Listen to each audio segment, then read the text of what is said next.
দর্শক, যেমনটা আপনারা দেখতে পাচ্ছেন, পুলিশের গাড়ি দেখেই চড়াও হয়েছে ঢাকা কলেজের শিক্ষার্থীরা এবং বাধ্য হয়ে পুলিশ তাদের গাড়ি পেছনে নিয়ে যেতে বাধ্য হয়েছেন এবং আপনারা দেখতে পাচ্ছেন যে পুলিশের গাড়ির উপরে এই মুহূর্তে ইট পাটকেল নিক্ষেপ করা হচ্ছে এবং ঢাকা কলেজের শিক্ষার্থীরা তারা পুলিশের গাড়িকে তাদের এলাকা হয়ে ঢাকা বিশ্ববিদ্যালয়ের দিকে প্রবেশ করতে দিবে না, যে কারণে তারা এই মুহূর্তে পুলিশের গাড়িকে কেন্দ্র করে ইট পাটকেল নিক্ষেপ করছেন এবং আমরা দেখতে পাচ্ছি যে পুলিশের গাড়ির উপর তারা চড়াও হয়েছেন।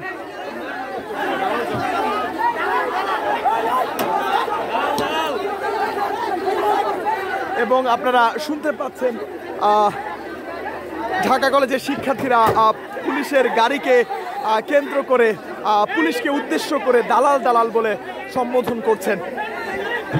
শিক্ষার্থীরা দাবি করছেন, ঢাকা কলেজের শিক্ষার্থীরা দাবি করছেন যে পুলিশ ঢাকা বিশ্ববিদ্যালয়ের শিক্ষার্থীদের পক্ষ নিয়েছিল এমন অভিযোগ তুলে পুলিশের গাড়ি দেখা মাত্রই চড়াও হয়েছেন এবং কিছু শিক্ষার্থী তারা পুলিশের গাড়িটিকে সামনের দিকে নিয়ে যেতে সাহায্য করছেন এবং গাড়িটি নিউ মার্কেট মোড় থেকে সামনের দিকে চলে গেছে কিছু শিক্ষার্থীদের সহায়তায়।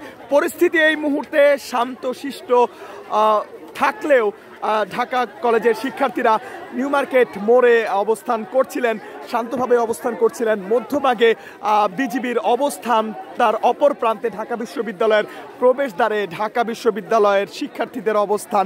তবে এই শান্তিপূর্ণ মুহূর্তে যখনই সায়েন্স ল্যাবের দিক থেকে একটি পুলিশের ভ্যান এগিয়ে আসে, তখনই ঢাকা কলেজের শিক্ষার্থীরা সেই পুলিশের ভ্যানটিকে দেখে উত্তেজিত হয়েছে এবং সেই পুলিশের গাড়িটিকে সামনের দিকে অগ্রসর হতে না দিয়ে পুলিশের গাড়ির ওপর তারা ইট পাটকেল নিক্ষেপ করে তাদের ক্ষোভ থেকে এবং শেষ পর্যন্ত ঢাকা কলেজেরই কিছু শিক্ষার্থীদের সহায়তায় পুলিশের ভ্যানটি নিউ মার্কেট মোড় ত্যাগ করে।